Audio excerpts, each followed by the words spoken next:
김호석입니다. 저는 수목화를 주로 하고 있고요. 먹과 물로 그린 그림을 수목화라고 하는데 그것이 지니고 있는 특징, 즉 거름을 태워서 만든 먹은 불의 성질이 있고 물의 성질을 가지고 두 개를 이제 섞어서 그림을 그리는데 그것이 갖고 있는 상징적인 의미, 즉 상충, 불과 물이라는 상충되는 효과를 통하여 서로 상생을 꾀하려고 하는, 그래서 어떤 은유와 또는 담론을 형성시키는 데 주력하고 있는 화가입니다.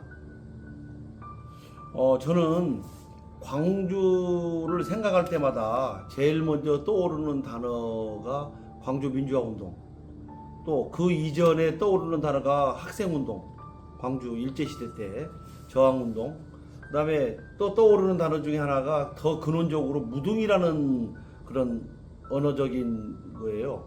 근데 무등은 뭐냐면 어떤 차별도 없고 1등도 없고 2등도 없으면서 모두 다가 승리자이고 모두 다가 정점에 서 있다라고 하는 이야기인데, 그것이야말로 21세기가 추구해야 할, 앞으로 인류가 미래에서 추구해야 할 하나의 큰 어떤 철학적 담론이 아닌가라는 생각이 들기도 하고, 그게 정의로서의 자리에 있을 때 세상은 모두 다 평화롭고 모두 다 껴안고 서로가 대동 세상을 이루는 그 점, 즉 진선미 일치가 하나로 오를 수 있는 그것에 대한 구심점 역할이 무등이라는 생각이 들어서 광주를 생각하면 무등 정신이 언제나 떠오릅니다.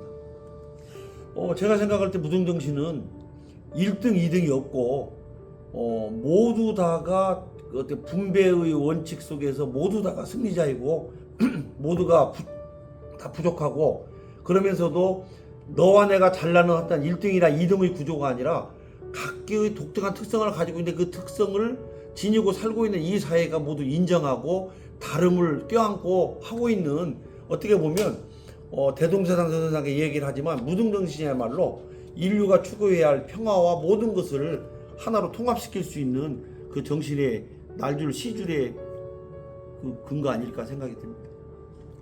광주 민주화 운동을 생각하면 제 스스로가 부끄러울 때가 많죠. 개인적으로는 그림을 통하여 사회적 발언을 끊임없이 하는 어떤 리얼리즘 계열의 작가로서 진정으로 나는 그들이 모든 것을 내놓고도 죽을 각오를 하고 싸웠던 그 정신의 숭고함이 나에게 얼마만큼 육박해 들어오는 건가, 그리고 그런 사람들의 마음이 예술의 붓끝에 얼마만큼 녹아 들어왔는가라는 걸 생각해 보면 굉장히 부끄럽죠.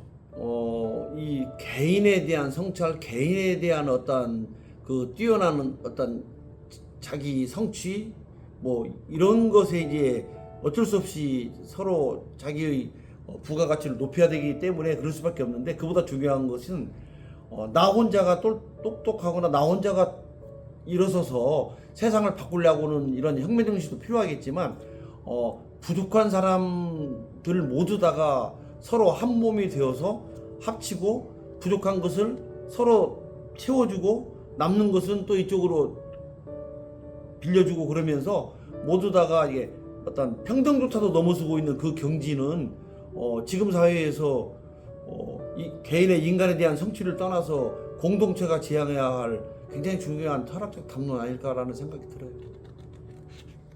사람들이 자기 잘 되고 자기 불이익 당하지 않으려고 노력하고 자기 자식들이 잘 되기만을 바라고 있는 사람에서 내 자식이 중요한 게 네 자식도 내 자식과 똑같다라고 생각하는 것은 무등정신이 아니라면 불가능하다. 그렇다면 인류가 보편적으로 마지막까지 돌아가려고 하는 그 부분은 결국은 대동이라고 말을 하지만 말이 대동이 아니라 바로 평등조차 넘어선 무등정신이야말로 모두 다 귀하고 모두 다 승리자고 모두 다가 다 가치가 있는 대단한 사람이라고 하는 것. 그랬을 때 함부로 정의를 훼손시키는 역할을 하지 않고 사람을 가볍게 여기지 않고 사람뿐만이 아니라 자연, 인공에 대한 여러 가지 것들도 쉽게 폄훼하지 않을 세상이 된다면 그것이 인류가 추구하는 보편적인 진리, 무등이 아닐까라는 생각이 듭니다.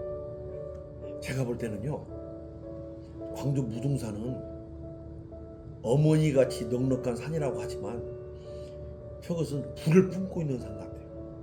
그러니까 휴화산이라고 있잖아요. 이렇게 막 품고 있어요. 풍무이지가 부풀어서 이렇게 넉넉하게 자리를 차지하고 있고 침묵하고 항상 지켜보고 있는 산 같지만 의롭지 않을 때에는 물어뜯고 의롭지 않을 때에는 가장 들불처럼 일어나 버리고, 그래서 어떻게 보면 생명력이 없는 산 같지만 가장 생명력이 있는 산이에요. 그래서 대부분의 경우는 참고 참다가 왜 서울에 봄이 일어났는데, 그다음에 부마 사건이 일어났는데 왜 그들은 모두 다 진압당하고 똑같이 진압하려고 했던 광주는 진압당하지 않았을까? 광주는 불길처럼 일어나고 있는 그 의로운 정신과 냉철한 이 물이 가지고 있는 상반된 이 정신을 이 도시의 생태적으로 환경적 요인으로 안고 있는 것 같아요. 그래서 광주는 옛날에도 그랬지만 지금도 광주 출신의 사람들, 광주의 정신적 자양분을 얻었던 사람들은 굉장히 의로워요. 내가 만나본 사람들은. 그리고 쉽게 자기 자신만을 위해서 살려고 하지 않아요. 그래서 그런 것이 어떤 학자들이 얘기할 때 환경이 지니고 있는 요인이 굉장히 중요한데, 광주는 그런 점에서 선택된 땅이다. 근데 이상하잖아요. 무등 경기장 보세요. 그럼 무등이라는 것이 아무 차별이 없는 경기장이다? 말이 안 되잖아요. 경기라는 것은 선후 1등, 2등이 있어야 되니까 사실은 무등이 아니라 유등이 해야 되는데, 우리가 조심해야 될 것 중에 하나가 언어가 많이 사용된다고 해서 그 언어의 뜻까지 담보하는 것은 아니다. 그냥 우리가 스스로 자기 복제나 자기 스스로가 거기에 함몰되어서 그냥 쓰고 있는 무의식적 언어였을 때 언어의 폐해도 있어요. 그래서 지금이야말로 무등이라는 단어가 왜 사용되었고, 이것이 갖고 있는 철학적인 담론은 어떻고, 민주화 운동에서 무등이 지니고 있는 의미가 어떤 것인지에 대한 의미망들을 조사한 사람들을 보고 싶었는데 볼 수가 없었어요. 현재는 절름발이 무등이에요. 그림으로 그렸지만 나도 절름발일 수밖에 없는데, 나는 이제 그래도 그림을 통해서 자꾸 그걸 한번 구해내고 싶은 거예요. 사람들이 볼 땐 좀 이상한데 무등이 뭐가 그렇게 중요해? 정말 내가 무등산을 그리고 싶다고 하는 욕심이 자꾸 생기는 이유 중에 하나가, 이것의 실체가 무엇이길래 그토록 오랜 시간 동안 광주를 지켰고 한국 민주화 운동을 지킨 사람들 여기서 다 나왔는가? 이것의 에너지원은 무엇인가에 대해서 상충되는 것에 대한 조합뿐만이 아니라 그것도 뛰어넘는 뭐가 있을까를 그림을 통해서 은유하고 싶은 부분이 많이 있다는 거죠. 예술적인 자양분으로서의 가치를 제공하는 것은 굉장히 좋은 거 아니겠어요? 아직까지 부끄럽지만, 아니 뭐 건방진 소리일지 모르지만, 무등산의 똑바른 어떤 그 정신, 무등산에 대한 느낌을 그린 그림을 아직까지 못 봐서 나도 한번 그려보고 싶은 거죠. 광주는 정말 위대해요. 그 자부심은 뛰어나지만 그 자부심만큼 남을 배려하는 마음도 폭넓고, 그리고 사람을 생각하고 있는 그 마음이 정말 애틋하고 따뜻했으면 좋겠다.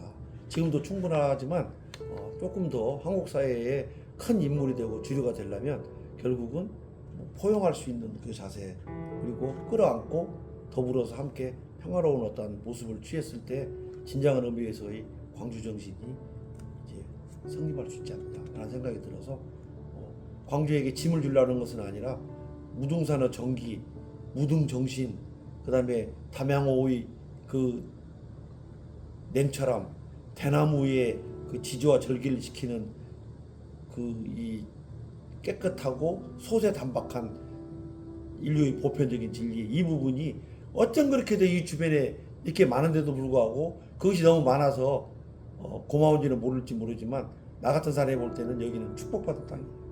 그래서 축복받은 사람답게 축복받을 수 있도록 남에게도 나눠줬으면 좋겠다. 혼자 독차지하지 말고. 그래서 의로운 정신이 서울에서도 퍼지고 부산에서도 펼쳐져서 모두 다 고르게 향상이 될 수 있도록, 자기 향상이라는 것 자체가 인간이 추구해야 할 굉장히 중요한 덕목이잖아요. 그 향상을 광주 사람들이 조금 더 이루게 도와주면 좋겠다. 무등은 진리다. 이렇게밖에 표현할 수가 없어. 그죠? 더 이상 변할 수가 없어. 그리고 시대에 따라서 그것이 변한, 시대 사람들이 원하는 그것은 곧 무등이니까. 차별이 없고 모두 다가 주인인데 더 이상 언어가 어떤 언어로 규정할 수 있겠어요? 그다음 진리라고 생각해요. 지금 순간적으로 생각이지 미리 생각은 말로 없어요.